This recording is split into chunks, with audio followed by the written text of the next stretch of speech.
Hello. Yes, sir. Okay. So you can hear me Yes, sir. and I have shared my screen. Can you see the screen? Ji, sir. Yes, Okay. So we start with the job. So we are discussing the nitrogen cycle, and today the topic that we are going to discuss today, it is a comparatively newer topic, that is NMOX. Previously in your previous classes you have uh, studied the other transformations which we have revised even in this class also. But another transformation, a recent concept, is the NMOX. So what is NMOX?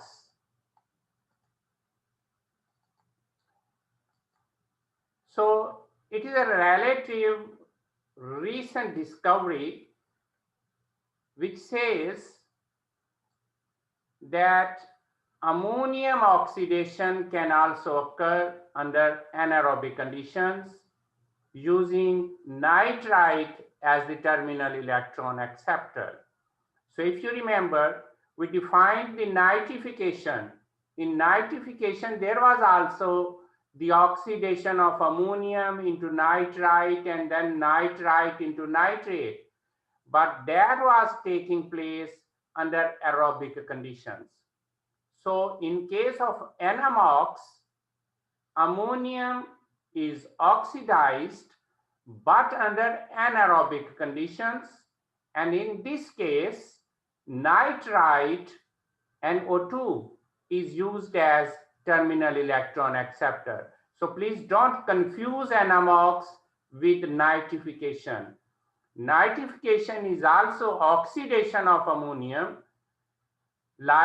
and NMOX is also oxidation of ammonium. But in case of nitrification, the terminal electron acceptor is nitrite and it takes place under anaerobic conditions, right?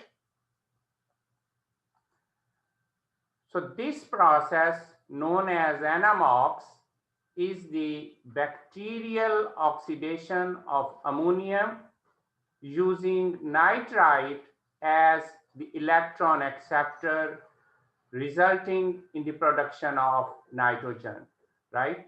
So this is the NMOX, the biological oxidation or the bacterial oxidation of ammonium using nitrite as terminal electron acceptor. Difference between the nitrification and the NMOX is clear. I hope you got that. So this is ammonium terminal electron acceptor is nitrite and it is converted into nitrogen and nitrate. Okay? And this process is called as NMOX. Ammonium is oxidized into nitrate or nitrogen, and the process is called as NMOX, right? So from this much energy is released, and from this reaction you can have an idea that NMOX bacteria require habitats where both ammonium and nitrite are present. So if both ammonium and nitrite are present, then there are the chances of NMOX. Whereas in case of nitrification, ammonium is required. So ammonium in first step is converted into nitrite, and then in the second step is converted into nitrate. So that is called as nitrification. Whereas in case of NMOX, ammonium and nitrite both need to be present and the conditions need to be anaerobic. How it takes place actually?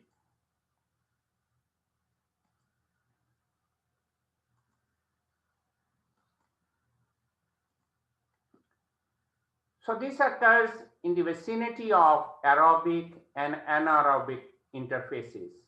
So where this NMOX process takes place? This takes place where the aerobic and anaerobic conditions are interfacing, are just joining, where both the aerobic and anaerobic conditions are close to each other. There, in the vicinity of those conditions, the process of anammox takes place. At these interfaces, ammonium is released both from degradation of organic matter, either aerobically or anaerobically, and from dissimilatory nitrate reduction to ammonium and anaerobic process. So if you remember, last time we discussed this dissimilatory nitrate reduction to ammonium, right? So what happens is that ammonium, whether it is coming from the degradation of organic matter through aerobic or anaerobic decomposition, or it is coming from DNRA, that is dissimilatory nitrate reduction to ammonium, which is an anaerobic process. So that ammonium which is released, that can come from two sources, either from organic matter or from dissimilatory nitrate reduction to ammonium, which is an anaerobic process. Now, nitrite can be, this is from where the ammonium comes, because we said that anammox takes place where both ammonium and nitrite are present. So this is from where the ammonium comes. And nitrite can be produced from nitrate reduction, which is an anaerobic process, and also from ammonium that has diffused to an oxic region and then undergone nitrification. So what happens is nitrite, either under anaerobic condition, it is converted to nitrate, can be produced from nitrate reduction, sorry, when reduction of nitrate takes place under anaerobic conditions, it converts into nitrite. And also from ammonium that has diffused to an oxic region. ये anaerobic condition में होती है, right? So anaerobic condition में nitrite nitrate reduction से बनती है, denitrification का जो पहला स्टेप होता है, ठीक है। लेकिन जब अमोनियम मूव करती है टूवर्ड्स ऑक्सिक रीजन, क्योंकि हमने कहा था कि ये प्रोसेस होता है जहां पे एरोबिक और एनारोबिक इंटरफेस होती है। सो जब अमोनियम मूव करती है towards oxic region, then it undergoes a nitrification. So nitrite can be produced from nitrate reduction and also from ammonium that under oxic region undergoes nitrification. जब nitrification होती है तो आपको पता है कि क्या होता है कि नाइट्राइट बनता है। सो फिर नाइट्राइट कहाँ से आता है, ये हमने बात की है यहाँ पे। इस पॉइंट में मैंने ये बताने की कोशिश की है आपको कि पहले पॉइंट में मैंने कहा कि अमोनियम कहाँ से आती है, कि या तो ऑर्गेनिक मैटर की डिकम्पोजिशन से आती है या डीएनआरए से आती है। फिर मैंने कहा नाइट्राइट कहाँ से आती है, या वो नाइट्रेट रिडक्शन से आती है, या वो अमोनियम की जब ऑक्सिक रीजन में जाता है तो फिर अमोनियम की नाइट्रिफिकेशन होती है। उसके पहले स्टेप में आपको याद होगा अमोनियम से नाइट्राइट बनता है। सो ये दो सोर्सेज हैं नाइट्राइट के, ठीक है। सो thus competition for anammox substrates occurs at the aerobic anaerobic interface, making this an extremely complex activity. So फिर जहां पे एरोबिक और एनारोबिक दोनों कंडीशंस की इंटरफेस होती है, मिक्सिंग होती है, साथ साथ होती हैं, वहां पे फिर सबस्ट्रेट्स के लिए कंपटीशन होता है। सबस्ट्रेट कौन से हैं, अमोनियम और नाइट्राइट। सो इन दोनों के लिए फिर कॉम्बिनेशन होता है, and this can be an extremely complex activity.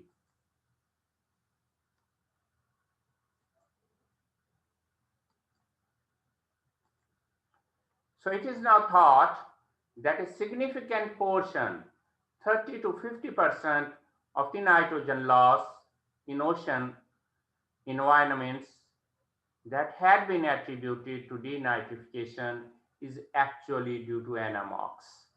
So पहले ये कहा जाता था कि 30 to 50% of the nitrogen loss from ocean environment is taking place due to denitrification.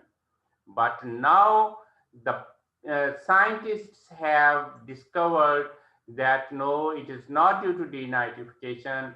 Rather, 30 to 50% loss of nitrogen from ocean environment is through NMOx. ठीक है? So in particular, in ocean zones where oxygen is less than 0.64 milligram per liter, regions termed as oxygen minimum zones. So oceans में ऐसे zones जहां पे oxygen की concentration less than 0.64 milligram per liter हो, we call them as oxygen minimum zones. ठीक है? So NMOx is now thought to dominate in such conditions as the main cause of fixed nitrogen loss, right? So ये बात मैंने की है जो कि ओशन में जहां पे ऑक्सीजन मिनिमम होती है, मिनिमम से क्या मुराद है, which is less than 0.64 milligram पर लीटर, तो वहां पे उस जोन को जहां पे ऑक्सीजन की कंसंट्रेशन लेस देन 0.64 मिलीग्राम पर लीटर हो, उसको हम ऑक्सीजन मिनिमम जोन कहते हैं. सो एनामॉक्स जो है वो ऑक्सीजन मिनिमम जोन में डोमिनेट करती है और वहां पे ज्यादातर नाइट्रोजन का जो लॉस है वो एनामॉक्स की वजह से होता है. So this is of concern because scientists have suggested that ocean oxygen minimum zones are expanding as a result of climate change.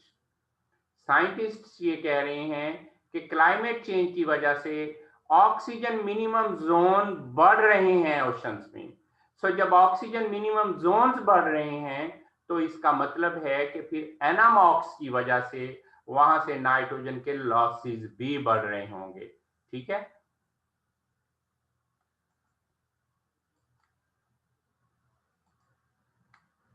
Sir student wait कर रहे हैं, एक्सेप्ट कर लें प्लीज. मैंने एक्सेप्ट कर लिया लेकिन मैं सारा दिन ये काम नहीं करता रहूंगा.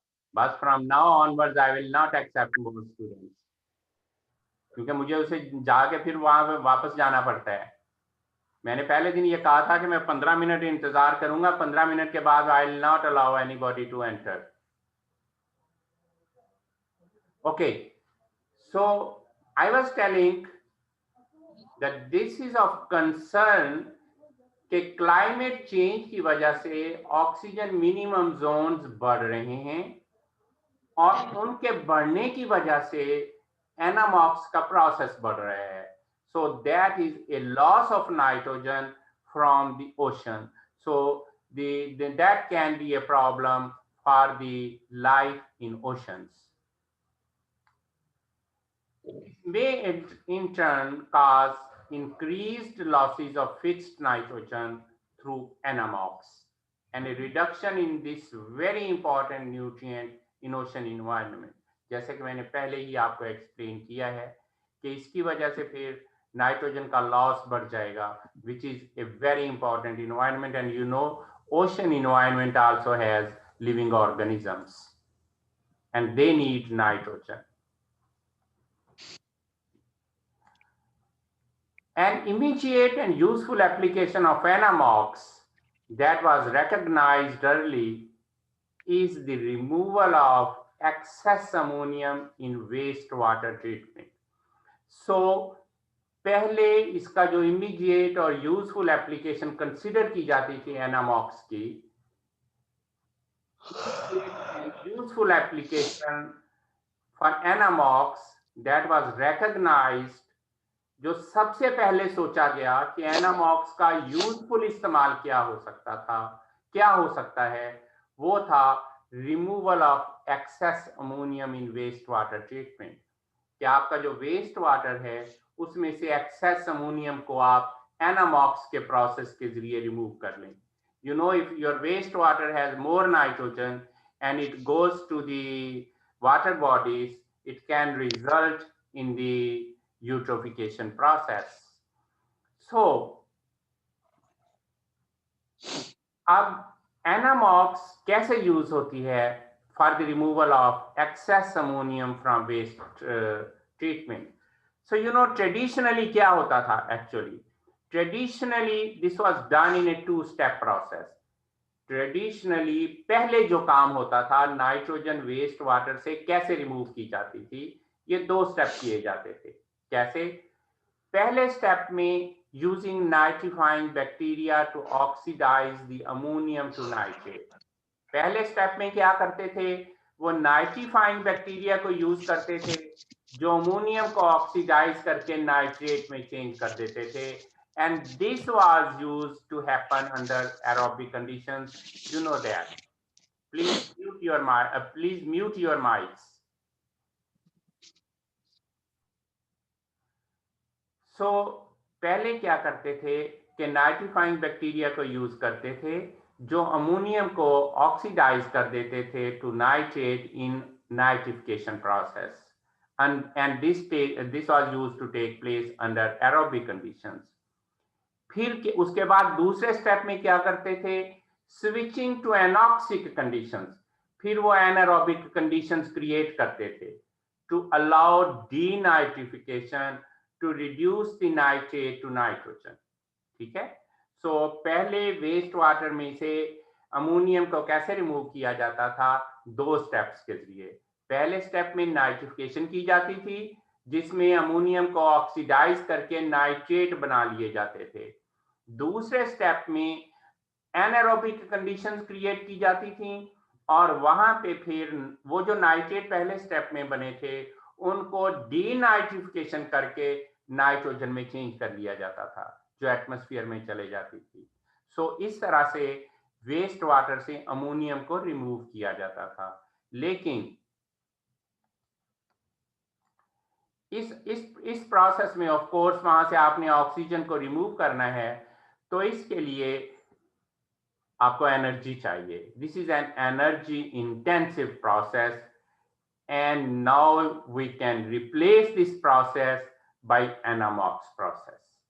क्योंकि एनामॉक्स प्रोसेस है ही ऐसा जो एरोबिक और एनारोबिक कंडीशंस दोनों में काम करता है. जो पहला प्रोसेस था उसमें पहले आपको एरोबिक कंडीशंस करनी पड़ती हैं क्रिएट, फिर आपको एनारोबिक कंडीशंस क्रिएट करनी पड़ती हैं. लेकिन एनामॉक्स प्रोसेस ऐसा है जो interface of the 2 conditions takes place होता है. ठीक है. So this process can be replaced can replace the older process of using nitrification and denitrification for removing ammonium from wastewater. ठीक है. So इस तरह से we can save energy. So this was all about the anammox. Then the next step is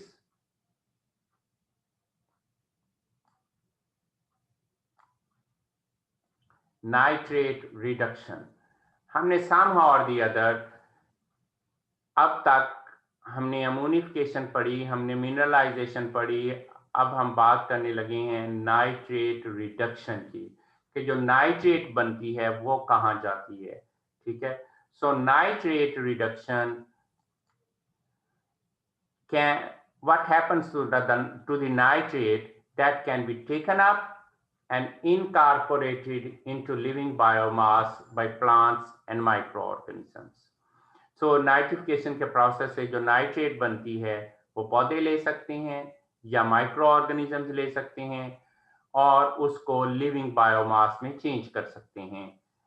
और दूसरा step क्या हो सकता है? when the microorganisms or the plants they take up nitrate, what happens to the nitrate? Its reduction to ammonium takes place first and then it is incorporated into the biomass process. This is called as nitrate immobilization or assimilatory nitrate reduction. So पहला step क्या है कि nitrate, या पहला step कह लें, या एक ऑप्शन ये है कि नाइट्रेट एज सच पौधे और माइक्रो ऑर्गेनिज्म टेकअप कर लें। दूसरा प्रोसेस क्या हो सकता है कि वो एज सच टेकअप ना करें, बल्कि they reduce that nitrate to ammonium and then incorporate into biomass. वो पहले इसको नाइट्रेट को अमोनियम में चेंज करें और फिर इसको बायोमास में लें। This process is called as nitrate immobilization और सिमुलेटरी नाइट्रेट रिडक्शन। ठीक है, एक हम, अगर आपको याद हो, हम पढ़ के आए हैं जिसमें हमने कहा था डिसिमुलेटरी नाइट्रेट रिडक्शन टू अमोनियम। ठीक है, जिसमें हमने कहा था कि माइक्रो ऑर्गेनिजम्स इन्वॉल्व नहीं होते हैं। अब हम कह रहे हैं कि एसिमिलेटरी नाइट्रेट रिडक्शन, कि माइक्रो ऑर्गेनिजम्स उसको रिड्यूस कर रहे हैं, वो उसको एसिमिलेट कर लेते हैं। ठीक है, so nitrate either itself can be taken up or it can be first reduced to ammonium and then can be incorporated into biomass, and this process is called as nitrate immobilization or assimilatory nitrate reduction. Microorganisms, they can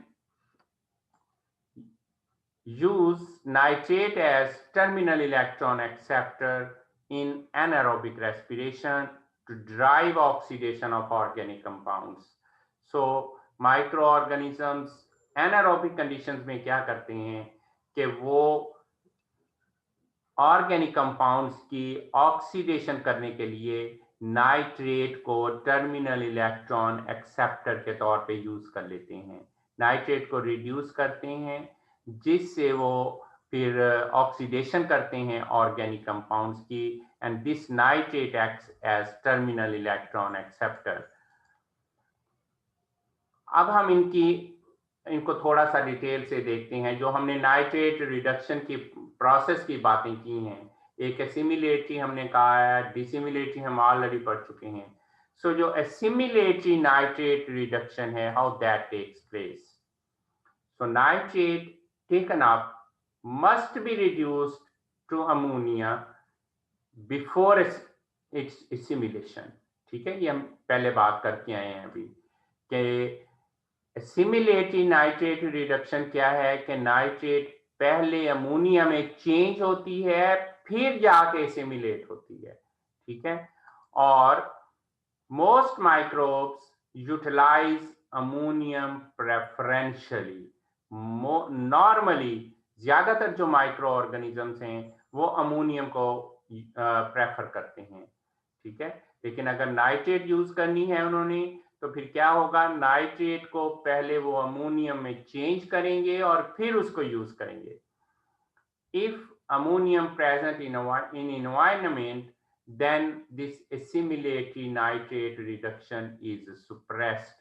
So अगर already वहां पे ammonium मौजूद हो, तो फिर उनको क्या जरूरत है एनर्जी जाया करने की कि वो नाइट्रेट को फर्स्ट अमोनियम में चेंज करें। तो फिर वो क्या करते हैं, वो assimilatory nitrate reduction नहीं करते हैं।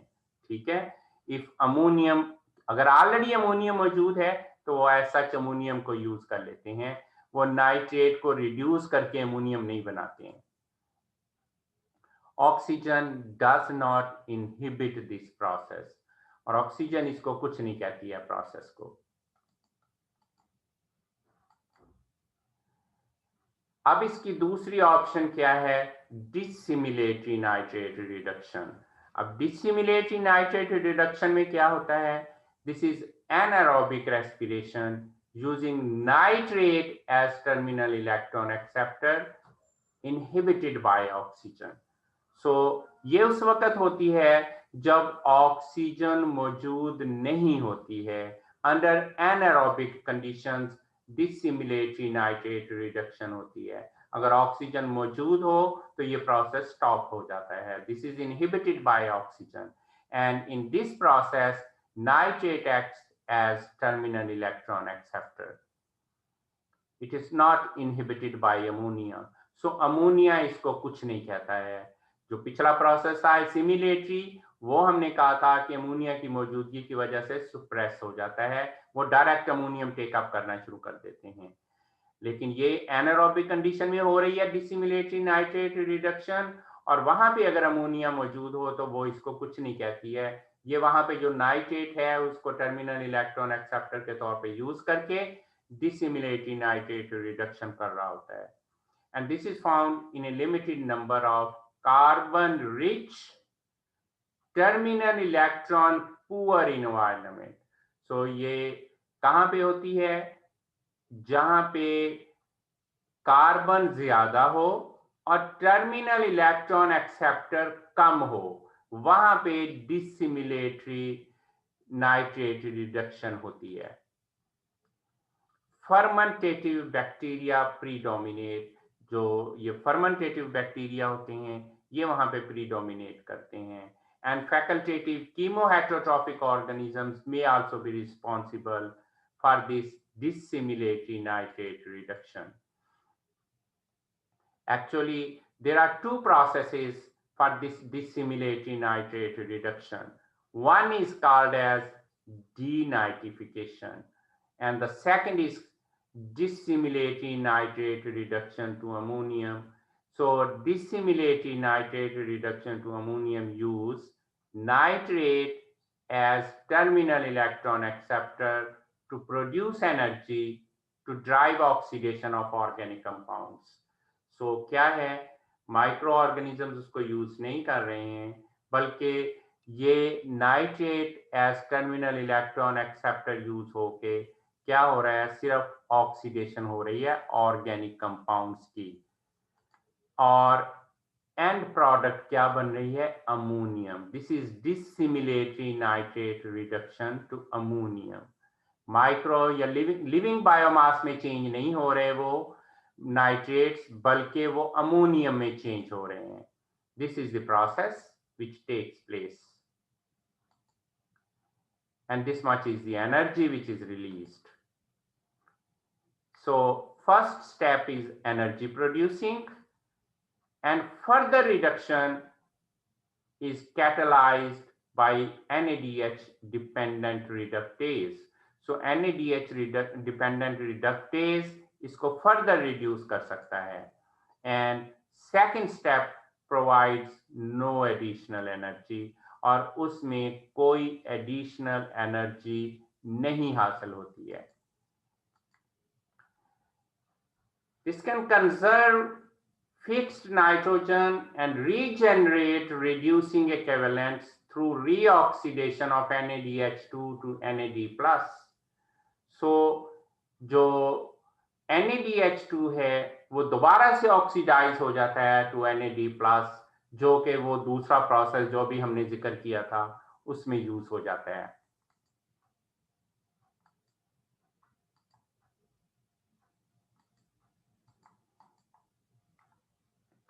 Under carbon limiting conditions, denitrification predominates. So if there are carbon limiting conditions, carbon कम है वहां पे, तो फिर denitrification होती है. What is denitrification?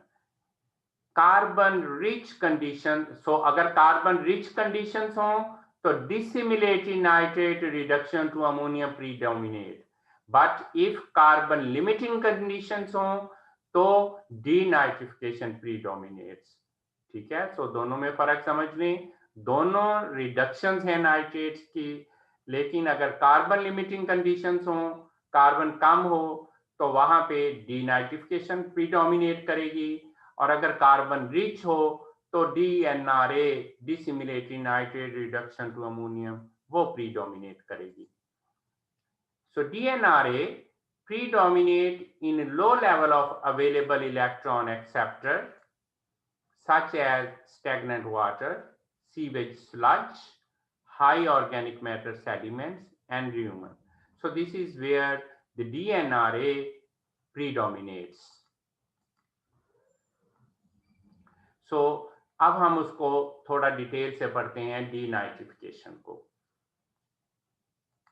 नाइट्रेट की रिडक्शन की हमने दो मिसालें की, एक को हमने कहा डीनाइट्रिफिकेशन है, दूसरे को हमने कहा डिसिमिलेटरी नाइट्रेट रिडक्शन टू अमोनियम है। अब हम डीनाइट्रिफिकेशन को थोड़ा डिटेल में डिस्कस करेंगे। So microbial, what is denitrification? It is microbial reduction of nitrate through various gaseous inorganic forms to nitrogen. So different gaseous forms से होते होते ultimately ये नाइट्रोजन में चेंज हो जाती है। That process is called as denitrification. Microbial reduction of nitrate to nitrous oxide and nitrogen which are lost to the atmosphere. This is called as denitrification. So this is the process that nitrate is ultimately reduced to nitrogen that goes to the atmosphere, and this much energy is released, and there is the 8 electrons which are transferred. In carbon limited electron acceptor rich environment, denitrification will be preferred. ये हम already बात कर चुके हैं कि carbon limited conditions में कौन सा प्रोसेस होगा और कार्बन रिच कंडीशंस में कौन सा प्रोसेस होगा। So in carbon limited electron acceptor rich environment, denitrification will be preferred because it provides more energy than DNRA, क्योंकि इससे ज्यादा एनर्जी हासिल होती है DNRA की निस्बत। So how this denitrification takes place? What are the different steps of denitrification? So 4 steps are involved in denitrification. इनको समझ लें जरा। पहले स्टेप में क्या होता है?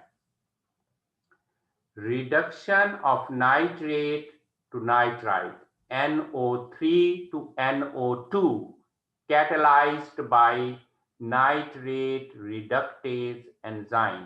ये जहन में रखें, याद रखने के लिए कि जो पहले आ रहा है ना, जो रिड्यूस हो रहा है, जो एंजाइम है, वो उसके एंजाइम का नाम लेते हुए उसका नाम पहले आना है। So reduction of nitrate to nitrite catalyzed by nitrate reductase enzyme. Second step क्या है? Conversion of nitrite to nitric oxide catalyzed by nitrite reductase. Synthesis is inhibited by oxygen and induced by nitrate. So अगर oxygen हो तो ये कम होती है और nitrate हो तो वो इसको इंड्यूस कर देती है। Third step is conversion of nitric oxide. This nitric oxide is NO, right? NO3 to NO2 to NO and then NO to N2O, nitrous oxide catalyzed by nitric oxide reductase enzyme. तीसरा step. And चौथे step में क्या होता है कि conversion of nitrous oxide to dinitrogen form catalyzed by nitrous oxide reductase enzyme. So normally जब हम paper में एग्जाम में पूछते हैं कौन से स्टेप में कौन सा एंजाइम इन्वॉल्व होता है, तो उस वक्त आप कंफ्यूज हो जाते हैं। सो इसको समझ लें, पहले स्टेप में नाइट्रेट रिडक्टेज, दूसरे में नाइट्राइट रिडक्टेज, तीसरे में नाइट्रिक ऑक्साइड रिडक्टेज और चौथे स्टेप में नाइट्रस ऑक्साइड रिडक्टेज एंजाइम्स हैं जो यूज होते हैं। So this is how it happens. So this is outside cell, right? And this is the outer membrane. So what happens is,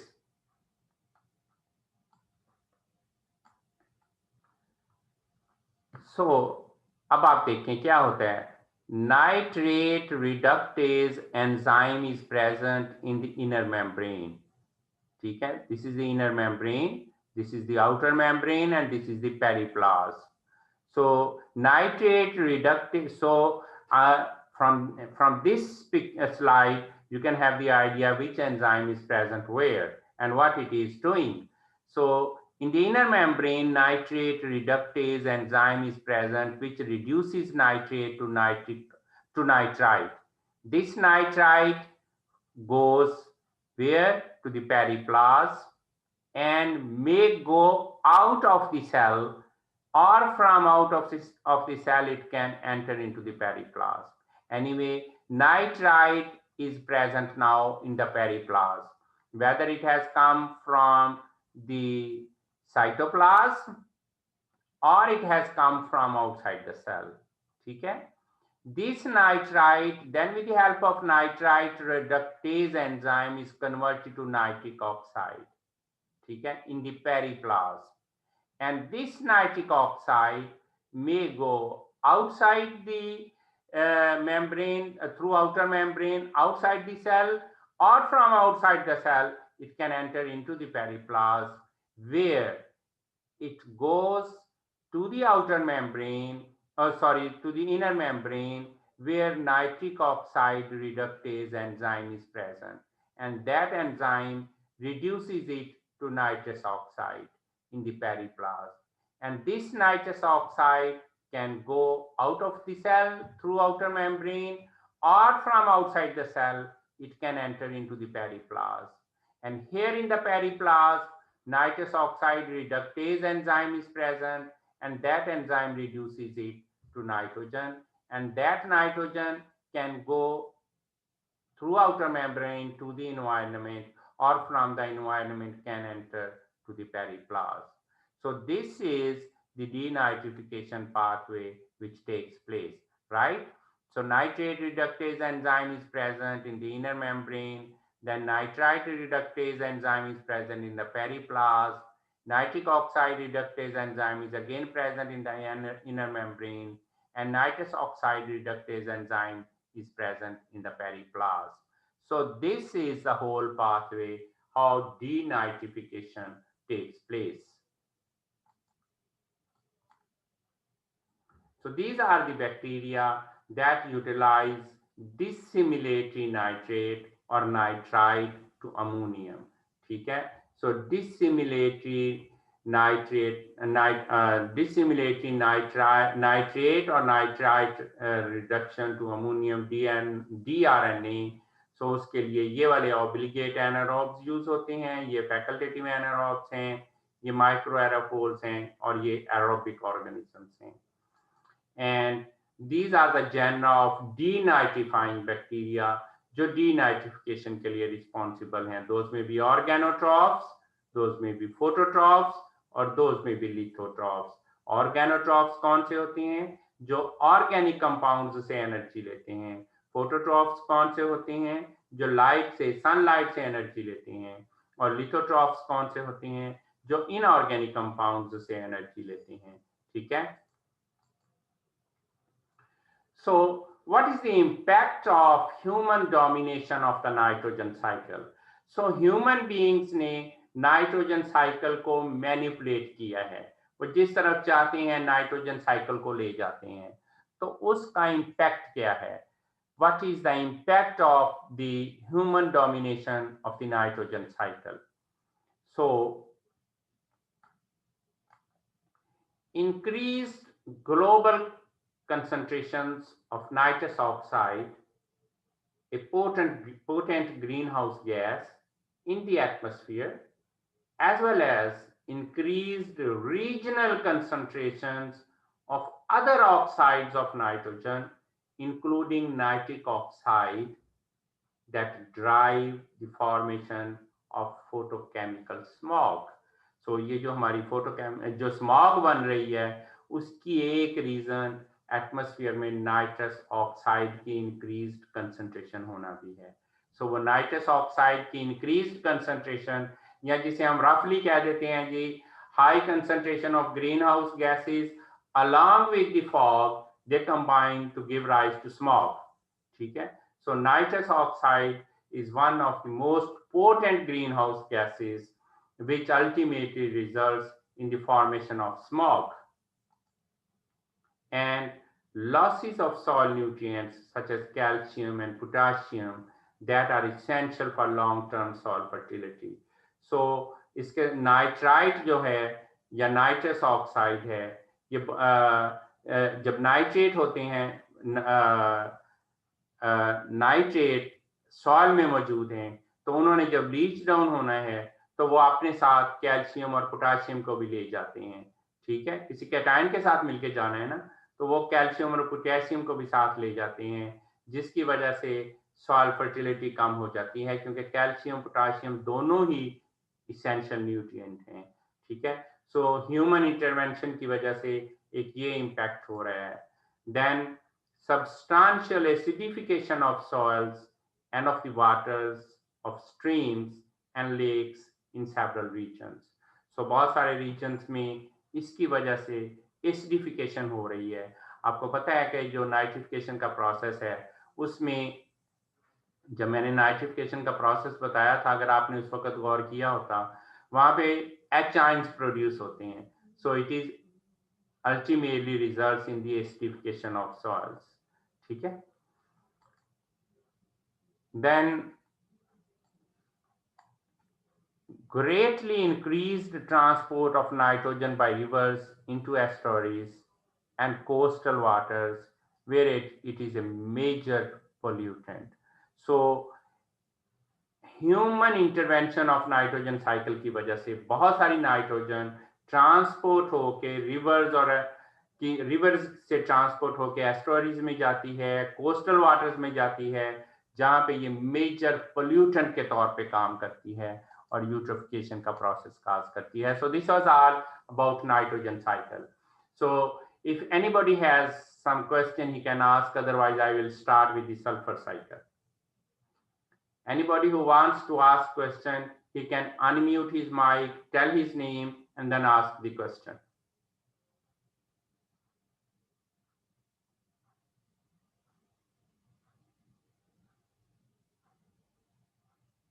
Okay, if you have no question, then we start with the sulfur cycle.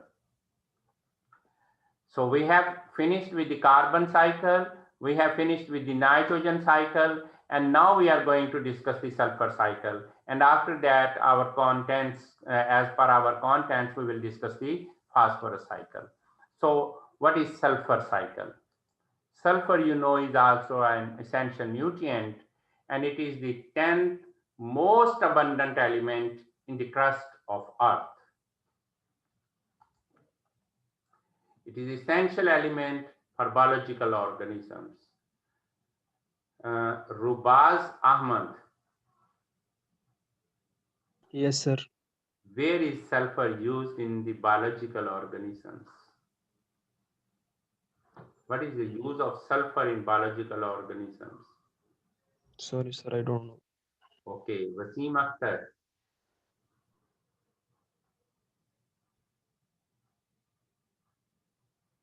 Wasim Akhtar.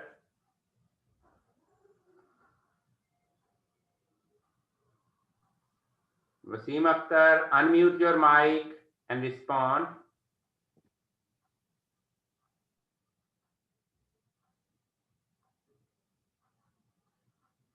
Muhammad Umar.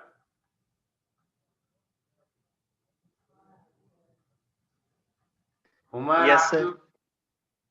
Where is sulfur used in the living organisms?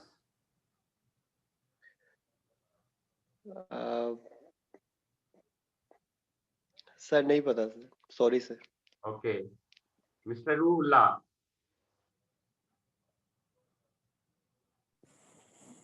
Sorry, sir. Anybody from class? Sir proteins में use होता है sir, skeleton में, fluid body में होता है, इसके अलावा fats में भी होता है sir, amino acids. Sulfur containing amino acids. It is an essential component of sulfur containing amino acids like cysteine and cysteine, right? So 1% of the dry weight of bacterial cell is sulfur. ठीक है? सो चीजों को याद रखा करें। ये आपने बहुत छोटी क्लासों में पढ़ा था कि सल्फर कंटेनिंग अमाइनो एसिड्स होते हैं which are essential amino acids. So 1% of dry weight of bacterial cell is made up of sulfur. Generally, it is not limiting nutrient except in intensive agricultural system for higher yields. So generally ये deficient नहीं होता है agricultural system में, लेकिन जहां पे आप intensive agriculture कर रहे हैं, हाई क्रॉप यील्ड्स ले रहे हैं, वहां पे इसकी डेफिशिएंसी हो सकती है। और पाकिस्तान के कुछ इलाकों में अब सल्फर की डेफिशिएंसी रिपोर्ट होना शुरू हो गई है। सो वहां पे सल्फर एप्लीकेशन रिस्पांस दे रही है, ठीक है, क्योंकि हमारी क्रॉपिंग इंटेंसिटी बहुत हाई है और we wish to have more and more yields, so that's why हमारे कुछ एरियाज में सल्फर की डेफिशिएंसी रिपोर्ट हो रही है, but generally it is not limiting nutrient. Sulfur is cycled between oxidation state of +6 for sulfate and -2 for sulfide. सो इसकी most oxidised state जो होती है वो कौन सी होती है? वो होती है सल्फेट विच इज +6, और मोस्ट रिड्यूस्ड स्टेट कौन सी होती है? वो सल्फाइड होती है, that is -2. So the oxidation states of sulfur are +6 for sulfate and -2 for sulfide, and in between these two most oxidized and most reduced states, there are many other states as well. In cells, sulfur is required for synthesis of amino acids cysteine and methionine. Both are sulfur containing amino acids, ठीक है? It is also required for some vitamins, hormones and coenzymes. In proteins, cysteine is important because formation of disulfide bridge between cysteine residues helps govern protein folding and activity. अगर आपके जहन में protein की structure हो, particularly tertiary structure, तो उसमें disulphide bridge होता है जिसकी वजह से उसकी फोल्डिंग होती है प्रोटीन की और उसकी एक खास स्ट्रक्चर बनती है। All of these compounds contain sulfur in reduced or sulfide form. ये जितने compounds का हमने जिक्र किया इन सब में सल्फर reduced form में या sulfide form में मौजूद होती है। Cell also contains organic sulfur compounds in which sulfur is in oxidized state. So कुछ ऑर्गेनिक कंपाउंड्स ऑक्सीडाइज्ड स्टेट में भी सल्फर उनमें मौजूद होती है। The compounds required for sulphate assimilation and can store sulfur for cell. So there are certain compounds which are required for sulfate assimilation and they can store sulfur for cell. For example, glucose sulfate, choline sulfate, phenolic sulfate and 2-ATP sulfate compounds, इनमें भी sulphur मौजूद होती है जो cell में use हो सकती है। So sulfur cycle not as complex as is nitrogen cycle. Now write down an assignment. Before I move further, write down an assignment.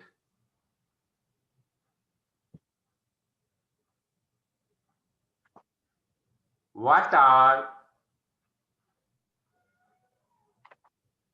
the similarities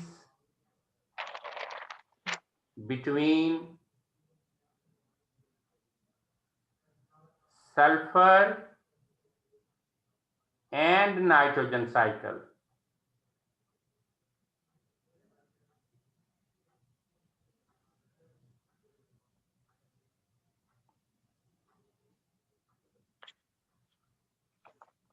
What are the similarities between sulphur and nitrogen cycle. एक page आपने सिर्फ इस पे लिखना है कि sulphur और nitrogen cycle में सिमिलैरिटीज क्या हैं, दोनों कैसे सिमिलर हैं, और वो लिख के आपने मंगल तक, अगले मंगल तक मुझे ईमेल करना है। Okay, so sulfur cycle is not as complex as is nitrogen cycle. Global impacts of sulfur cycle are important. Why these are important? These are important because the acidic compounds dissolved in rainwater can decrease rainwater pH from neutral to as low as pH 3.5. So acid rains जो होती हैं वो क्यों होती हैं कि acidic compounds जिनमें sulfur है, sulfur forms certain acidic compounds which are dissolved in rain water and can decrease the rainwater pH from neutral to as low as 3.5. Then formation of acid rain which can damage plant foliage. ठीक है, so वो जो acid rain बनती है वो plant foliage को damage कर सकती है, पत्ते वगैरह जल जाते हैं उससे। Acid mine drainage, acid mine drainage क्या होती है? एसिड माइन ड्रेनेज एक्चुअली ये जो माइंस होती हैं, पर्टिकुलरली आयरन की जो माइंस होती हैं, सल्फर की जो माइंस होती हैं, वहाँ पे सल्फर ऑक्सीडाइजिंग बैक्टीरिया जो हैं नेचुरली मौजूद होते हैं, और ये बैक्टीरिया क्या करते हैं, वहाँ पे सल्फेट प्रोड्यूस करते हैं जो मॉइस्चर के साथ मिलकर सल्फ्यूरिक एसिड बनता है। वो सल्फ्यूरिक एसिड जब बारिश होती है तो उसमें डिसॉल्व होके वो आगे जिधर जिधर वो पानी जाता है माइंस से गुजर के, वहाँ की सॉइल जो है एसिड हो जाती है, बहुत ज्यादा एसिड हो जाती है। सो जहाँ पे वो ड्रेनेज होती है, मीन जहाँ पे वो पानी जाता है, वो सॉइल्स डिस्ट्रॉय हो जाती हैं, बहुत ज्यादा एसिडिक हो जाती हैं। That is called as acid mine drainage. These affect weakly buffered soil and lakes. वो soils जो weakly buffered हैं उनकी pH इनसे चेंज हो सकती है। Similarly for lakes, अगर वो weakly buffered हैं तो इन सल्फर के कंपाउंड्स की वजह से वो उनकी pH चेंज हो सकती है। Corrosion of metal, stone and concrete building structure. So concrete building structure जो है, ये surfaces हैं, उनकी corrosion हो जाती है। ये जो जंग लगता है ये सल्फर की ट्रांसफॉर्मेशन की वजह से लगता है। सल्फर और आयरन इन दोनों की ट्रांसफॉर्मेशन एक्चुअली रिस्पॉन्सिबल होती हैं for corrosion of metal, stone and concrete building surfaces. So this is the sulfur cycle. So जैसे नाइट्रोजन साइकिल में हमने बात की थी, अगर आप इसको समझ लें तो you can solve your even the assignment. So the bluish color indicating aerobic conditions and the white color is indicating anaerobic conditions. More the blue color, more the aerobic conditions, right? So we start from the elemental sulfur. So that sulfur, what happens to this sulfur? This sulfur can undergo phototropic oxidation, and through this sulfur can be respired and changed to hydrogen sulfide.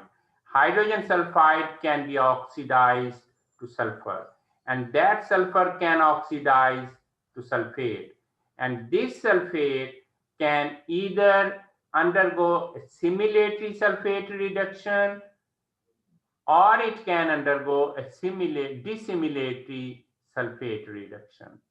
या इस sulphate को micro organisms और living organisms use कर लेते हैं, या ये change हो जाती है रिड्यूस होके टू हाइड्रोजन सल्फाइड। ठीक है, so during assimilatory sulfate reduction this can change to certain amino acids, and those under mineralization can give rise to hydrogen sulfide or back to sulfates.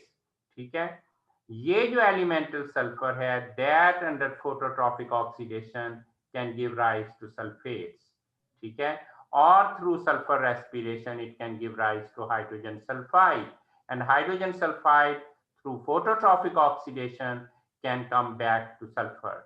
So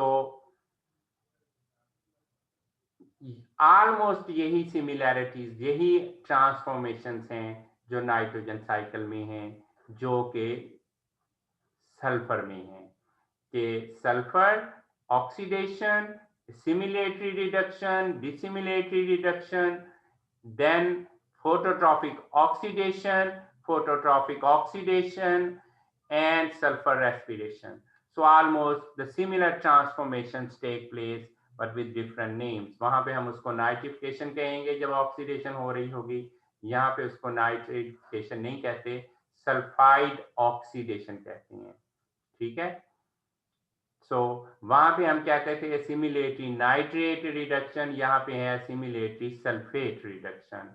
वहां पे थी डिसिमिलेटरी nitrate reduction, यहाँ पे है dissimilatory sulfate reduction. Okay, so what are the sulfur reservoirs? It is outgassed from Earth's core through volcanic activity, ठीक है। So कहाँ से आती है सल्फर का major reservoir? It is when volcanic activity takes place. I hope everybody knows volcanoes, आतिशफ़शां जो होती हैं, जब वो फटते हैं तो उनसे अर्थ से जो चीज निकलती है उनमें से एक सल्फर गैस हो सकती है। So it is outgassed from Earth's core through volcanic activity. Or sulfur gases are released as sulfur dioxide or hydrogen sulfide. So sulfur gases released become dissolved in ocean and aquifers. So volcanic activity से जो sulphur gases निकलती हैं वो क्या होता है, वो oceans में और एक्विफर्स में डिसॉल्व हो जाती हैं, पानी में डिसॉल्व हो जाती हैं। Hydrogen sulfide forms sparingly soluble metal sulfides, mainly pyrite. जो हाइड्रोजन सल्फाइड है वो आयरन के साथ मिलती है और आयरन सल्फाइड बना देती है जिसको हम पाइराइट कहते हैं, ठीक है। This is sparingly soluble, less soluble. Sulfur dioxide form metal sulfate with calcium, barium and strontium. So this is sulfide and iron, they form pyrite. ये जो बात मैंने की थी, ठीक है। So sulfide और iron मिलके pyrite बना देते हैं, or this is how it combines with calcium to give rise to gypsum. So atmosphere has relatively small reservoir. Atmosphere में निस्बतन कम सल्फर मौजूद होती है compared with the nitrogen. Majority of atmospheric sulfur is sulfur dioxide. 1/3 to half of sulfur dioxide found in atmosphere is from industrial and automobile emission as a result of burning of fossil fuels. So atmosphere में जो sulphur dioxide मौजूद है उसका 1/3 या तकरीबन half वो industrial और automobile emission से आता है। Smaller portion is present as hydrogen sulfide of biological origin. So biological origin से भी hydrogen sulfide release होती है। Largest reservoir of sulfur is earth crust. So earth crust जो है उसमें सबसे ज्यादा सल्फर मौजूद होती है। It is composed of inert elemental sulfur deposits, sulfur metal precipitate such as pyrite and gypsum, and sulfur associated with buried fossil fuels. So ये inert elemental sulfur deposits की फॉर्म में हो सकती है, sulfur metal प्रेसिपिटेट्स हो सकते हैं जैसे पाइराइट है या जिप्सम है, या सल्फर जो फॉसिल फ्यूल्स के साथ मौजूद है, बरीड है सॉइल में, वो सल्फर मौजूद हो सकती है। Second largest reservoir is sulfate found in oceans. So सबसे बड़ा रेजरवायर सल्फर का अर्थ क्रस्ट है। उसके बाद second large reservoir is sulphate found in oceans. जो ओशंस में सल्फेट की फॉर्म में ये सल्फर मौजूद होती है। Smaller and more actively cycled reservoir of sulfur include sulfur found in biomass and organic matter in terrestrial and ocean environments. So ज्यादा थोड़ी लेकिन ज्यादा एक्टिवली साइकिल रेजरवायर जो सल्फर का है वो कौन सा है? वो sulphur which is present in the biomass and organic matter in terrestrial and ocean environment. Two recent practices caused disturbance in global sulfur reservoirs. दो recent काम जिन्होंने ग्लोबल सल्फर रेजरवायर्स को अफेक्ट किया वो कौन से हैं? So those are strip mining and burning of fossil fuels. Strip mining और burning of fossil fuels ये दो मेजर स्टेप्स हैं जिन्होंने जो रीसेंट हम कर रहे हैं। जैसे स्ट्रिप माइनिंग हम सिंध में कर रहे हैं, वो जो कोल है उसको एक्सपोज कर देते हैं ना स्ट्रिप्स की फॉर्म में। तो स्ट्रिप माइनिंग और बर्निंग ऑफ फॉसिल फ्यूल्स ये दो रीसेंट प्रैक्टिसेस हैं जिनकी वजह से ग्लोबल सल्फर रेजरवायर्स डिस्टर्ब हो रहे हैं। ठीक है, एटमॉस्फेयर में सल्फर की कंसंट्रेशन बढ़ रही है, resulted in sulfur dioxide emission into atmosphere and formation of acid rains. So this is just to give you an idea. This is you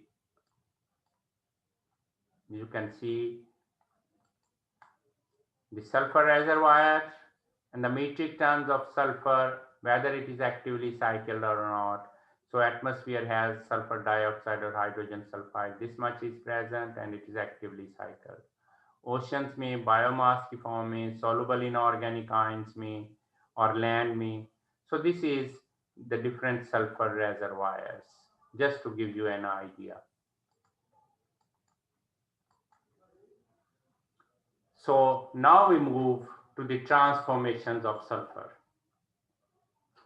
First of all, what is the assimilatory sulfate reduction?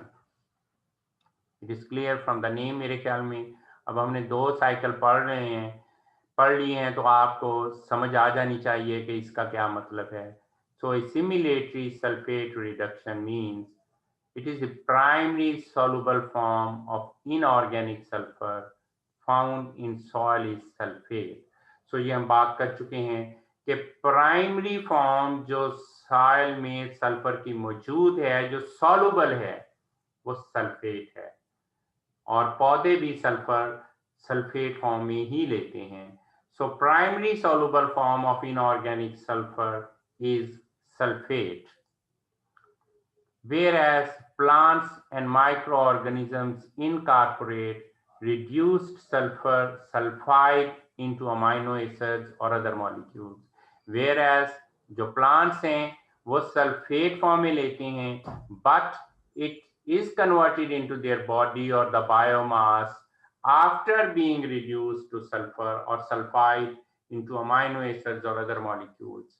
These amino acids contain reduced sulfur. It is taken up so that they take up sulfur in oxidized sulfate form and reduce it internally, called assimilatory sulfate reduction. So assimilatory sulfate reduction क्या है कि पौधे या living organisms, plants and microorganisms, they take up sulfur in oxidized sulfate form and reduce it internally This process is called as assimilatory sulfate reduction. Cell assimilates sulfur in sulfate form because it is the most available sulfur form and sulfide is toxic. Question ये था कि पौधे या sales direct sulphide form में ही क्यों नहीं ले लेते? ये क्यों कहते हैं हम कि वो पहले सल्फेट फॉर्म में लेते हैं, फिर अपने बॉडी के अंदर जाके उसको सल्फाइड में चेंज करते हैं? तो द रीजन इज कि अगर वो सल्फाइड फॉर्म में लेंगे तो एक तो उसमें ये है कि sulphide is toxic. The second is that generally soil में जो मोस्ट अवेलेबल फॉर्म है सल्फर की वो सल्फेट ही है. So sulfide toxicity occurs. So अगर सल्फाइड फॉर्म में लेंगे तो सल्फाइड टॉक्सिसिटी हो सकती है. Why? Because inside cell sulfide reacts with metal in cytochrome to form metal sulfide precipitate, destroying cytochrome activity. आपने इलेक्ट्रॉन ट्रांसपोर्ट चेन पढ़ी हुई है अपनी छोटी क्लासेस में. अब you know cytochrome C, cytochrome F, कैसे वो साइटोक्रोम इलेक्ट्रॉन ट्रांसपोर्ट चेन में यूज होती हैं. तो अगर वो सल्फाइड फॉर्म में ले लें तो जो सल्फाइड है that will react with the metals that is present in the cytochrome to form metal sulfide precipitate. वो मेटल के साथ जो साइटोक्रोम का हिस्सा है उसके साथ मिलके मेटल सल्फाइड प्रेसिपिटेट बना देंगे. इस तरह से साइटोक्रोम की एक्टिविटी डिस्ट्रॉय हो जाएगी, इलेक्ट्रॉन ट्रांसपोर्ट चेन काम नहीं करेगी, लिहाजा उसके लिए अल्टीमेटली सर्वाइव करना मुश्किल हो जाएगा. सो इसलिए पौधे या लिविंग ऑर्गेनिजम्स सल्फाइड फॉर्म में नहीं लेते हैं बल्कि सल्फेट फॉर्म में लेते हैं, फिर उसको अपने बॉडी में चेंज करते हैं to amino acids or other reduced compounds. So then the second transformation of sulfur is sulfur mineralization. You know the general concept of mineralization is the conversion from organic to inorganic form is called as mineralization. So release of sulfur from organic form under aerobic and anaerobic conditions is called as sulfur mineralization. ठीक है. So हम general mineralization और immobilization को define कर चुके हैं कि mineralization is the conversion of that particular nutrient from organic to inorganic form and immobilization is the conversion from inorganic to organic form of that particular nutrient. So sulfur is taken up as sulfate due to hydrogen sulfide toxicity. ये हम already बात कर चुके हैं कि sulphur sulphate form में क्यों take up होती है, क्योंकि हाइड्रोजन सल्फाइड की टॉक्सिसिटी होती है. So assimilation and mineralization cycles between its organic and inorganic forms continue. So assimilation or mineralization, या आप कह सकते हैं immobilization and mineralization cycles between its organic and inorganic forms continue. Mineralization predominates at CS ratio less than 200. So अगर carbon sulfur ratio less than 200 हो तो mineralization होगी. But if mineralization if CS ratio is more than 400 तो assimilation होगी.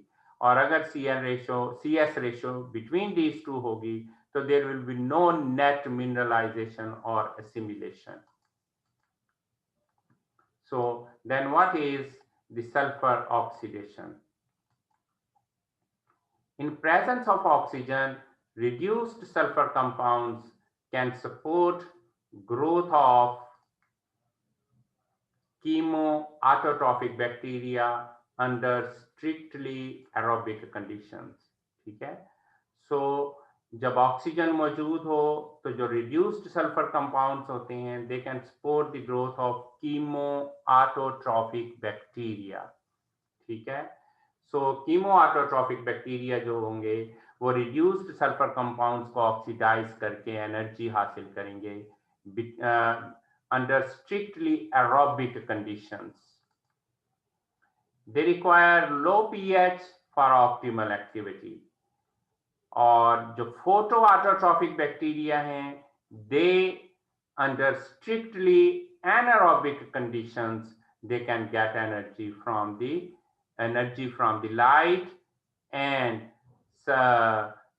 the sulfate compounds under strictly anaerobic conditions.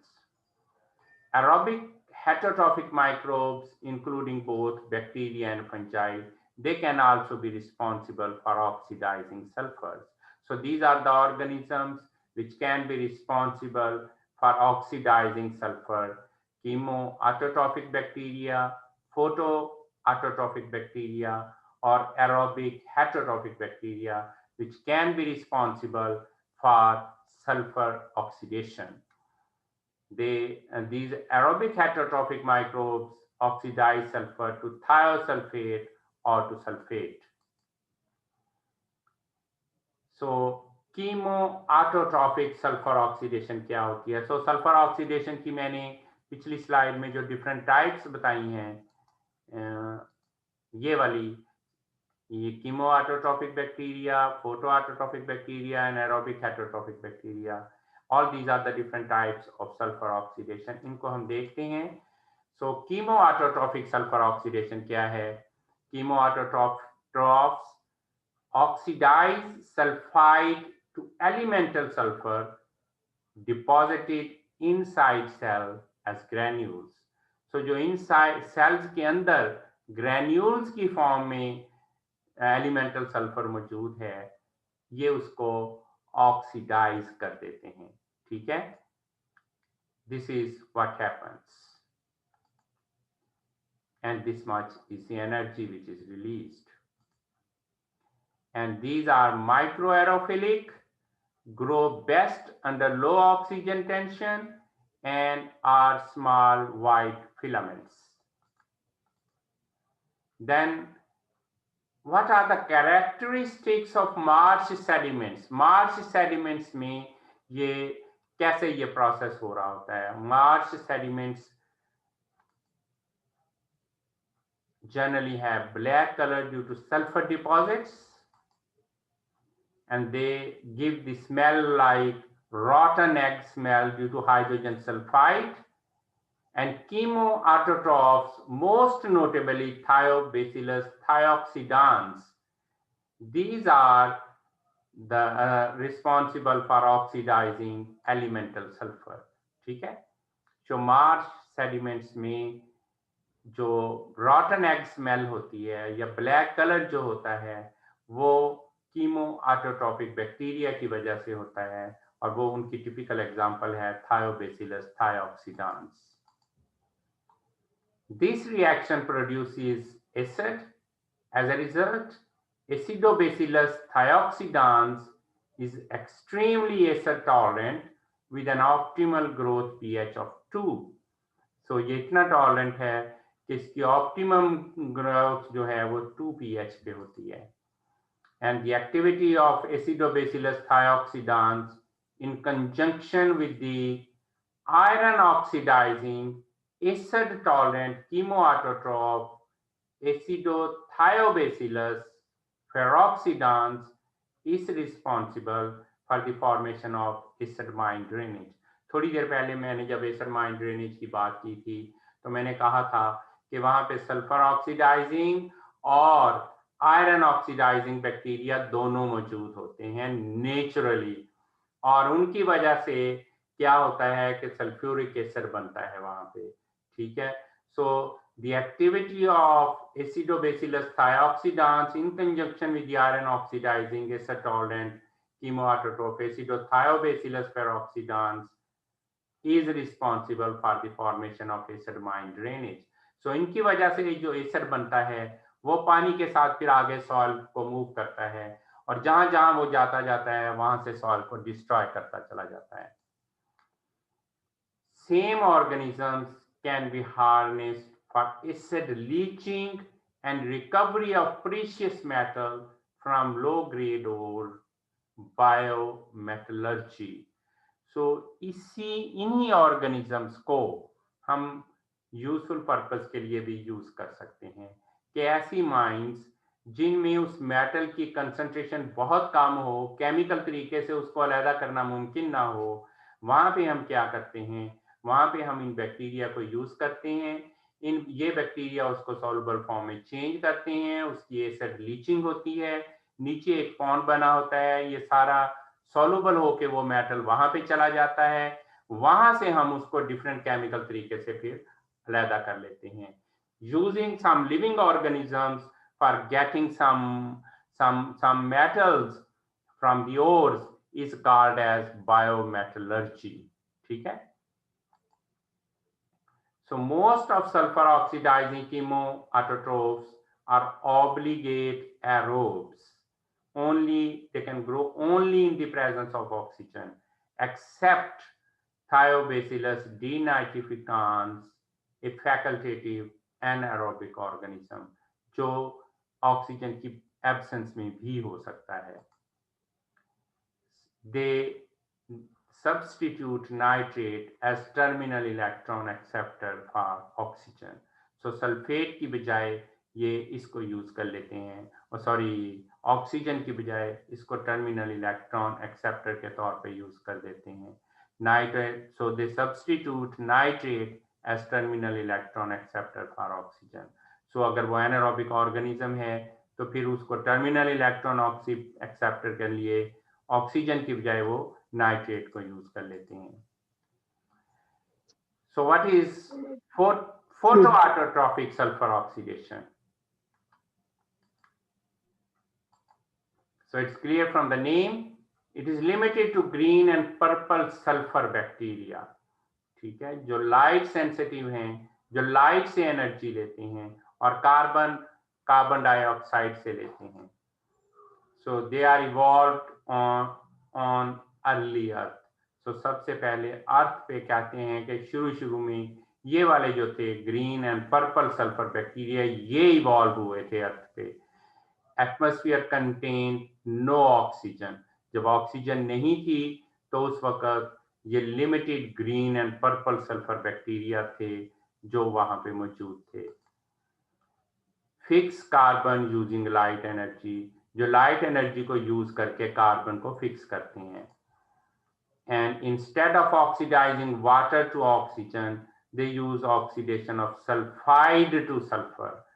सो ये water को oxidise करके वहां से ऑक्सीजन लेने की बजाय ये सल्फाइड को ऑक्सीडाइज करते हैं टू सल्फर, और वहां से ये लेते हैं for oxidation.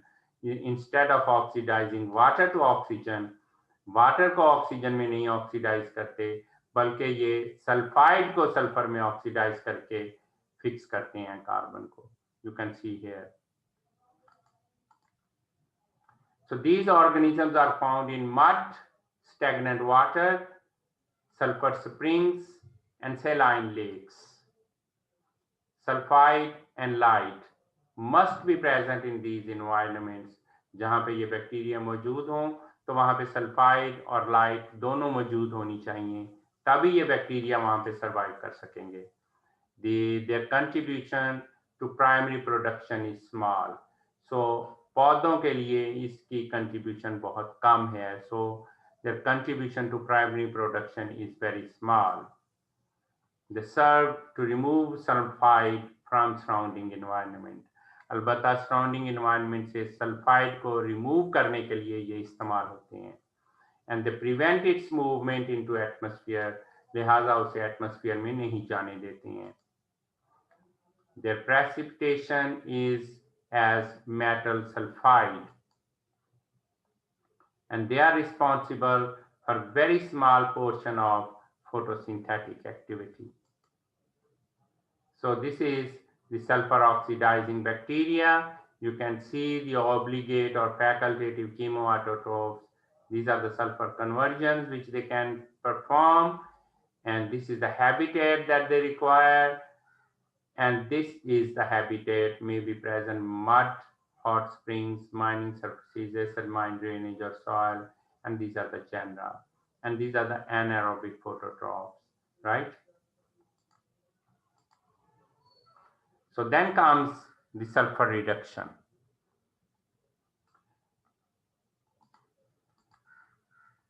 So sulfur reduction is of three types: assimilate sulfur into cell component, assimilation of sulfur into cell components.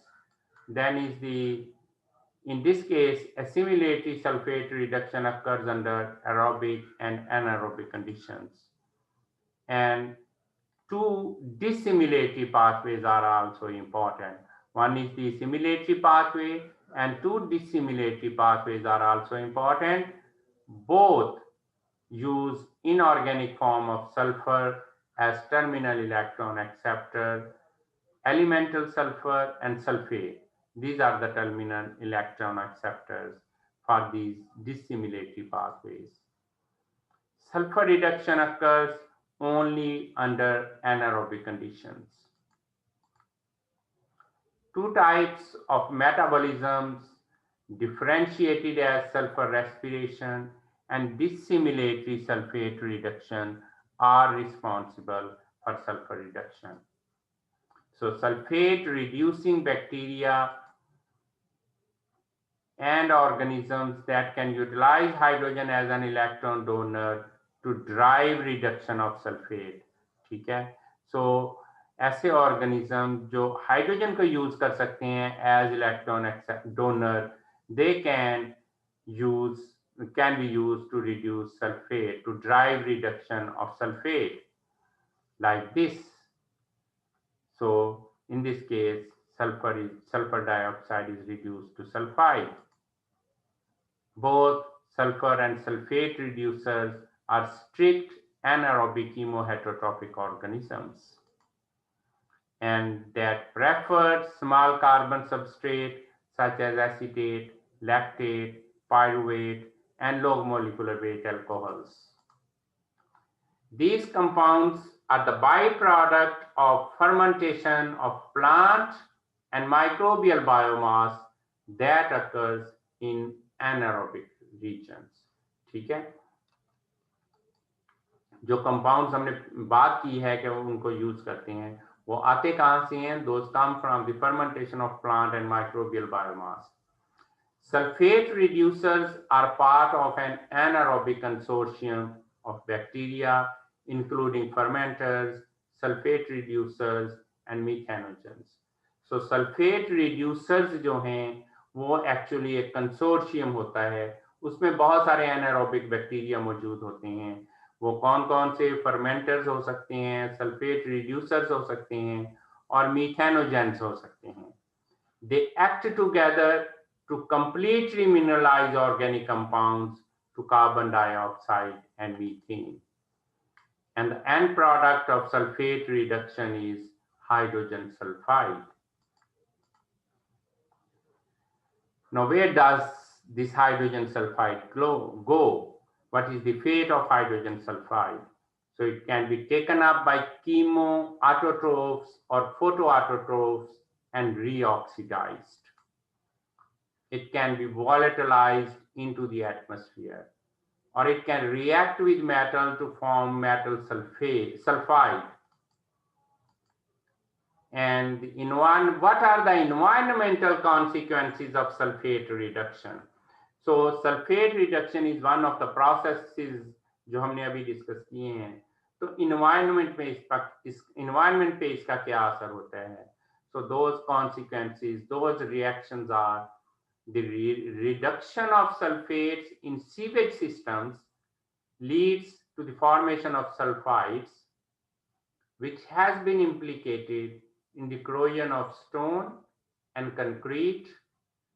So concrete के या stone के जो पाइप्स होते हैं या उनमें क्या होता है कि जो सल्फर है वो जो सल्फेट है वो सल्फाइड में चेंज हो जाता है, and that sulfide can corrode the pipes. ये जो सीवरेज पाइप होते हैं जनरली वो सल्फेट को सल्फाइड में चेंज होने की वजह से बनते हैं, ठीक है, या इसकी वजह से, इस ट्रांसफॉर्मेशन की वजह से वो क्रोजन होती है कि वो सीवरेज के पाइप्स कुछ अरसे के बाद उन्हें चेंज करने पड़ते हैं. So hydrogen sulfide with an odour of rotten eggs clogs and corrodes pumps and sewage. ठीक है. सो हाइड्रोजन सल्फाइड जिससे अंडे की स्मेल आती है, गंदे अंडे की, that can clog the pumps and sewage. So ये सीवेज वगैरह को, इवन आपके किचन में ये हो जाता है कि जो बेसन है उसका पाइप जब बंद हो जाता है तो फिर आप एसिड डालते हैं तो वो जो सल्फाइड होता है वो सल्फेट में चेंज होता है, सॉल्युबल होकर निकल जाता है और पाइप खुल जाता है, ठीक है. So this can clog the pipes. This sulfur reduction can clog the pipes or can result in the corrosion. Under anaerobic conditions, ferric and sulfur dioxide are reduced to ferrous and hydrogen sulfide. These reduction processes can increase the pH of the system. So उसकी वजह से system की pH change हो सकती है. Then the hydrogen sulfide जो इस तरह से बनती है can cause injury to the roots, and the availability of sulfate is reduced, so it is drain on fertility. So अगर रिडक्शन का प्रोसेस ज्यादा हो रहा है तो सल्फेट सल्फाइड में चेंज हो जाते हैं, लेकिन पौधे ने सल्फर सल्फेट की फॉर्म में ही लेनी होती है, लिहाजा इसका मतलब है सल्फर पौधे को अवेलेबल नहीं रहती. So it is drain on fertility. Reduction of salinity by precipitation of sulfate. So you know salinity is the excess of soluble salts. Sulfates are soluble while sulfides are not soluble. So जब reduction हो जाती है sulphates की तो वो sulphides में change हो जाता है, so वो soluble नहीं रहता है, लिहाजा हम कह सकते हैं कि ये salinity की रिडक्शन हो गई है, salinity कम हो जाती है. Formation of sulphur deposits. Sulphur के डिपॉजिट्स बनते चले जाते हैं जब, क्योंकि ये इनसॉल्युबल है, सल्फेट चेंज हुआ सल्फाइड में, फिर सल्फेट आया वो सल्फाइड में चेंज हुआ, इस तरह से वो डिपॉजिट होते चले जाते हैं. And the last transformation of sulfur is volatilisation. तो पहले इसको जनरली पुरानी बुक्स में अगर आप देखेंगे तो वहां पे आपको वॉलेटिलाइजेशन का प्रोसेस नहीं मिलेगा, लेकिन recent books में volatilization is also an important transformation. A number of sulfur gases are released from soils, marshes, peats, and sediments, or from anthropogenic sources. ठीक है? These gases may be inorganic or organic and play an important role in the cycling of sulfur through the atmosphere. ठीक है? सो ये जो inorganic और organic compounds बनते हैं और इनकी जो ट्रांसफॉर्मेशन होती रहती है ऑर्गेनिक इनऑर्गेनिक में, इनऑर्गेनिक ऑर्गेनिक में, and then they go to the atmosphere, back from the atmosphere in one or the other way. इस तरह से सल्फर का साइकिल चलता रहता है through the atmosphere. Many different fungi and heterotrophic bacteria are responsible for the formation of these volatile compounds during the metabolism of organic sulfur compounds. So when they metabolize organic sulfur compounds, they produce many volatile compounds which of course are volatilized to the atmosphere. These are few examples of volatile sulfur compounds: hydrogen sulfide, methyl mercaptan, dimethyl sulfide, dimethyl disulfide, carbon disulfide, and carbonyl sulfides. So these are some compounds which are volatile and can go back to the atmosphere. The most potent of the greenhouse gases is methane. 10 trillion tons of which is produced by microorganisms buried in the ocean floor. So methane एक gas है जिसके बारे में कहा जाता है जी कि ये बहुत ज्यादा खतरनाक है और इसका समुंदर से 10 ट्रिलियन टन्स प्रोड्यूस होते हैं. अगर इसके 10 ट्रिलियन टन ओशन फ्लोर से प्रोड्यूस होते हैं, तो इतनी मीथेन अगर एटमॉस्फेयर में जाए तो ग्रीन हाउस गैसेस तो बहुत ज्यादा हो जाएंगी, तो फिर उसका क्या होगा? हाउएवर, तो वो तो अब तक वो क्या कहते हैं, ग्रीन हाउस गैसेस की वजह से ग्लोबल वार्मिंग होती है और अब तक बहुत ज्यादा टेम्परेचर राइज हो चुका होना चाहिए था, लेकिन ये इतनी ज्यादा गैस जो ओशन फ्लोर में प्रोड्यूस होती है, very little of that methane escapes to the atmosphere. उसका बहुत कम हिस्सा है जो एटमॉस्फेयर में जाता है. Until recently, it was not understood what happens to the methane. अब तक लोगों को पता नहीं था कि वो मीथेन फिर जाती कहाँ है. ये तो उन्होंने चेक कर लिया कि ओशन फ्लोर में बहुत ज्यादा 10 ट्रिलियन तक मीथेन प्रोड्यूस होती है, लेकिन वो एटमॉस्फेयर में उन्होंने कहा कि बहुत कम जाती है, तो फिर जाती कहाँ है? अभी रिसेंटली उन्होंने कहा है कि पहले वो ये कहते थे, इट वाज हाइपोथेसाइज्ड, ये थोड़ी सी समझने की बात है. It was hypothesised that bacteria assimilated methane. पहले वो कहते थे जी कि बैक्टीरिया उस मीथेन को यूज कर लेते हैं, but most non methane eating bacteria और मीथेनोट्रॉफ्स आर एरोबिक. लेकिन जितने भी बैक्टीरिया जो मीथेन को यूज कर सकते हैं वो सारे के सारे एरोबिक हैं, which obviously cannot survive deep in the ocean floor. तो वो तो ओशन फ्लोर में एनारोबिक कंडीशंस होती हैं, वहां पे तो वो सर्वाइव ही नहीं कर सकते. इसका मतलब है वो हाइपोथेसिस गलत हो गई. जो कहते थे कि जी वो मीथेन को बैक्टीरिया यूज कर लेते हैं, इसलिए कि जो बैक्टीरिया को यूज करने वाले मीथेन को यूज करने वाले बैक्टीरिया हैं वो तो एरोबिक होते हैं, जबकि वहां पे कंडीशंस जो हैं वो एनारोबिक होती हैं. लिहाजा ये हाइपोथेसिस रिजेक्ट हो गई. अलबत्ता उन्होंने ये देखा कि it is known that sulphur reducing bacteria can function under these conditions. उन्होंने ये देखा कि अलबत्ता ऐसी कंडीशंस में जो सल्फर को रिड्यूस करने वाले बैक्टीरिया हैं वो मौजूद हो सकते हैं. मीथेन को यूज करने वाले बैक्टीरिया वहां पे नहीं हो सकते, लेकिन सल्फर को रिड्यूस करने वाले बैक्टीरिया वहां पे मौजूद हो सकते हैं. These can function under these conditions.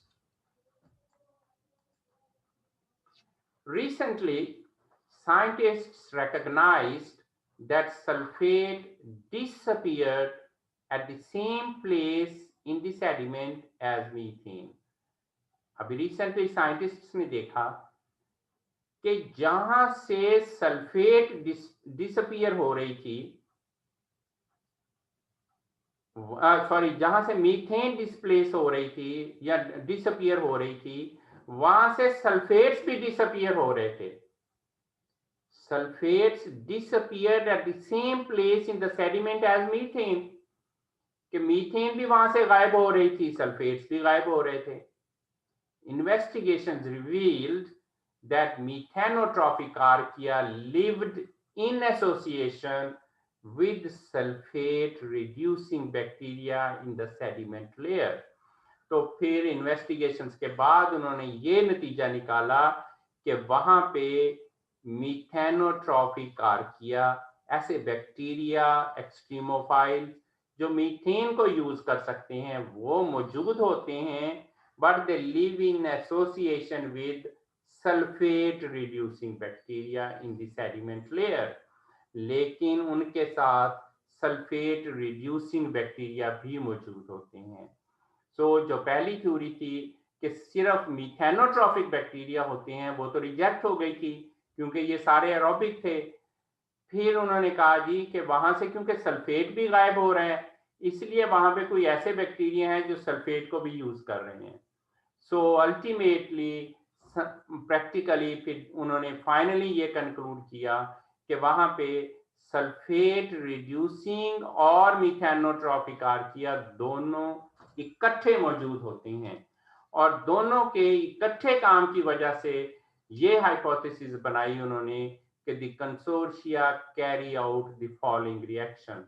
कि दोनों मिलके, दोनों से क्या मुराद है, मीथेनोट्रॉफिक एंड सल्फेट रिड्यूसिंग, ये दोनों मिलके क्या करते हैं ये मीथेन जो वहां पे प्रोड्यूस हो रही है और जो सल्फेट वहां पे मौजूद है, ये इसको चेंज कर देते हैं to bicarbonate and hydrogen sulfide. ठीक है, इस तरह से ये मीथेन जो 10 ट्रिलियन तक प्रोड्यूस हो रही थी, ये मीथेन एटमॉस्फेयर में नहीं जाती है, बल्कि ये देखें ये चेंज हो जाती है कार्बोनेट्स में, which is soluble in water, और वो पानी में डिसॉल्व हो जाती है।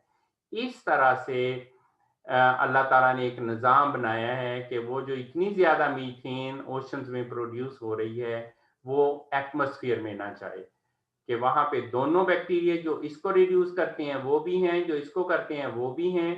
सो क्या होता है, मीथेन रिड्यूस होके बाइकार्बोनेट में चेंज हो जाती है और सल्फेट सल्फाइड में चेंज हो जाते हैं। ठीक है, सो इस तरह से ये वो रीजन है। This biochemical symbiosis results in a highly efficient method of transferring intermediates, allowing microorganisms to consume methane that would otherwise cause heating of the earth, that would make conditions unlivable for life as we know it. So ये दोनों मिलके symbiosis में काम करते हैं, इस वजह से वो मीथेन इतनी एटमॉस्फेयर में नहीं जाती है कि वो हमारे लिए प्रॉब्लम क्रिएट करे। And with this we finish the sulfur transformations as well. So now the house is open for 2-3 quick questions because we are already late. So if anybody has some question, he can unmute his mic and ask the question. Anybody wants to ask the question?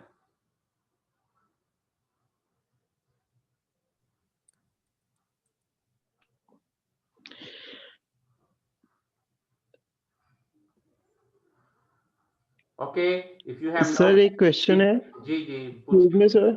जी पूछें। Sir एक question है कि एक intensive cropping में general recommendation दी जाती है कि मतलब कि सल्फर अप्लाई किया जाए फील्ड्स में। तो जब सल्फर हम अप्लाई करते हैं तो वो एलिमेंटल सल्फर की फॉर्म में होता है। तो क्या जब हम एलिमेंटल सल्फर अप्लाई करते हैं तो माइक्रोब्स अपनी एक्टिविटीज करके उसे सल्फेट में कन्वर्ट करते हैं? जी बिल्कुल, सॉइल्स में इन जनरल जो सल्फर ऑक्सीडाइजिंग बैक्टीरिया हैं ये मौजूद होते हैं। ठीक है, ये उसको सल्फेट में चेंज करेंगे तभी वो पौधा उसको यूज कर सकेगा, अदरवाइज वो यूज नहीं कर सकेगा। Okay sir. जी, एनी अदर क्वेश्चन? ये आवाज थोड़ी आहिस्ता करना ज्यादा। Umar sahab, any question? Sir एक क्वेश्चन था जी सर, ये जो कैल्शियम टू वो carbon to sulfur ratio sir जो नो नेट होती है वो सर कहाँ पे होती है? जैसे लेस देन 200 पे मिनरलाइजेशन होती है। दोबारा, सॉरी मुझे आपकी बात की समझ नहीं आई है, जरा दोबारा रिपीट करें अपनी क्वेश्चन को। Sir carbon to sulfur ratio sir जो जी सर इसमें जैसे लेस देन 200 पे मिनरलाइजेशन होती है और इसमें सब नो नेट का आपने कुछ बोला था, वो कहाँ पे होती है? मैंने कहा था अगर 200 हो तो मिनरलाइजेशन है, 400 हो तो इमोबिलाइजेशन है। मैंने कहा था अगर इन दोनों के दरमियान में हो तो नो नेट मिनरलाइजेशन और इमोबिलाइजेशन टेक्स प्लेस। मिनरलाइजेशन भी हो रही होती है, इमोबिलाइजेशन भी, दोनों ही प्रोसेस चल रहे होते हैं, नेट प्रोसेस कोई भी नहीं हो रहा होता। ठीक हो गया सर, थैंक यू। ओके जी। और सर ये हाँ जी ये सल्फर स्प्रिंग क्या चीज है? जैसे सर ये सीजन के हिसाब से या क्या मतलब, जैसे ये नहीं इसकी समझ? स्प्रिंग से मुराद स्प्रिंग सीजन नहीं है, स्प्रिंग से मुराद चश्मे हैं। उर्दू में अगर इसे कहें तो चश्मे नहीं होते, चश्मे समझते हो, पहाड़ी इलाकों में चश्मे नहीं होते, ये वो स्प्रिंग्स हैं। जी थैंक यू सर। वो अगर सॉइल में सल्फर रिच है तो ये हमारे किसी इलाके में हैं भी, वहां पे लोग जाते हैं जी के जिसको एलर्जी हो वो उस पानी से नहा के आ जाए तो जी उसकी एलर्जी खत्म हो जाती है। तो उसकी रीजन क्या है? एक्चुअली वो दो soils are rich in sulfur, तो वहां से जो पानी है that is rich in sulfur which has anti allergy reaction. ठीक है। तो लोग उस पानी से नहाते हैं, लोग कहते हैं ये किसी पीर का पानी है, हालांकि वो होती रीजन उसकी वो सल्फर है। जी सर, थैंक यू। चलें जी, thank you very much, take care of yourself. बाकी सारी खबरें आपको मिल चुकी हैं कि एग्जाम्स वगैरह आपके जब आप आएंगे तभी होंगे, and by that time we will continue these online classes, and now we are left, as far as this chapter is concerned, we are left with only phosphorus transformations, जो हम इंशाल्लाह नेक्स्ट टाइम खत्म करेंगे उसे, और उसके बाद हम करेंगे बायोलॉजिकल नाइट्रोजन फिक्सेशन, क्योंकि वो that is a part of nitrogen cycle, so वो हम वहाँ पे कर रहे होंगे।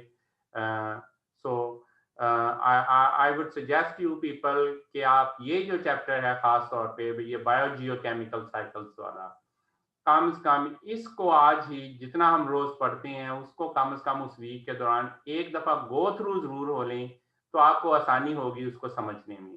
अगर आप आज इन चीजों को गो थ्रू नहीं होंगे तो मैं आपको यकीन दिलाता हूं कि जब पेपर आएगा ना तो ये आपके ऊपर से गुजर जाएंगे, आपको पता ही नहीं चलेगा कि ये क्या है। सो प्लीज आज आप इनको एक दफा गो थ्रू, मैं ये नहीं कह रहा आपके इसको रट्टा लगा लें, आप गो थ्रू जरूर हो जाएं, आपको मेरी बातें याद आएंगी आज जब इसको पढ़ेंगे आप कि मैंने ये कहा था, मैंने ये कहा था। लेकिन अगर आप एग्जाम के पास जाके पढ़ने की कोशिश करेंगे तो आपको ये याद नहीं रहेंगी, उस वक्त आपके लिए प्रॉब्लम बनेगा। और मैंने खास तौर पे मैंने पहले दिन ही ये बात कही थी कि अगर मुझसे एग्जाम के लिए कहा जाए तो मैं जनरली क्वेश्चन इसी तरह के पूछता हूं कि ये काम क्यों होता है, ठीक है। ये नहीं मैं कहता हूं कि अच्छा ये कैसे लिखने 10 सफ़े का कि एनामॉक्स क्या होती है। मैं ये तो कह सकता हूं आपको कि एनामॉक्स और नाइट्रिफिकेशन में फ़र्क क्या है, लेकिन ये नहीं आपसे कहूँगा कि एनामॉक्स पे 10 सफ़े लिख के दे दें मुझे, ठीक है। So now you have to submit that assignment, differentiation between nitrogen and sulfur cycle by Tuesday। Wednesday को मैंने किसी की ईमेल नहीं लेनी है, वेंसडे को मैं ब्लॉक कर दूंगा आपकी असाइनमेंट्स, ठीक है। सो ट्यूसडे तक आपने अपनी असाइनमेंट सबमिट करनी है। Okay ji, thank you very much, take care of yourself and your family members. Okay, अल्लाह हाफिज। ओके सर, अल्लाह हाफिज, थैंक यू सर। हाँ, सर।